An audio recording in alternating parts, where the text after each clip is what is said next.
Flower ഉണ്ടാവുന്ന plant ആണ്. ഇത് കട്ടിങ്സ് ആണിത്. പിന്നെ ഇത് ക്യാറ്റ്സ് ഫ്ലോയുടെ കട്ടിങ്സ് ആണ് കേട്ടോ. അപ്പോൾ ഇത് ഒരാൾ ചോദിച്ചിട്ട് അവർക്ക് കൊറിയർ അയക്കുന്നതാണ്. അപ്പോൾ യെല്ലോ ഫ്ലവർ ഉണ്ടാവുന്ന പ്ലാന്റ് 3 പേർക്കുണ്ട്. ബാക്കിയൊക്കെ ഇതൊക്കെ റെഡ് പ്ലാന്റ് ആണ് കേട്ടോ.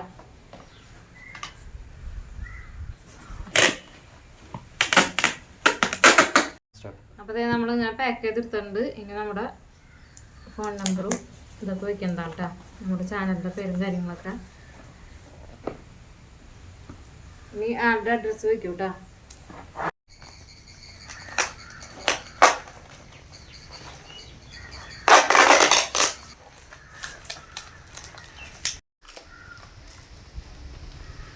ഇത് നമ്മ ഇനി ബോക്സിലാക്കും കേട്ടോ. അങ്ങനെയാണ് നമ്മ പൊതിഞ്ഞ് കൊടുക്കണം കേട്ടോ.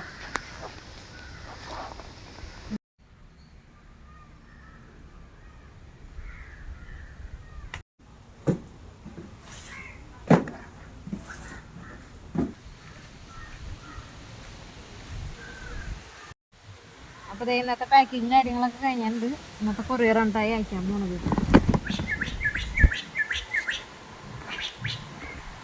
കൊറിയർ അയക്കാനുള്ള പാക്കിങ് കാര്യങ്ങളൊക്കെ ആയിരുന്നു ചെയ്തത്. അപ്പോൾ നമ്മൾ റെഡ് പ്ലാന്റും യെല്ലോ പ്ലാന്റും ആണ്, യെല്ലോ ഫ്ലവർ ഉണ്ടാവുന്ന പ്ലാന്റാണ് മെയിനായിട്ട് കൊടുക്കുന്നത്. ഇനി അടുത്ത വീഡിയോയിൽ കാണാം കേട്ടോ.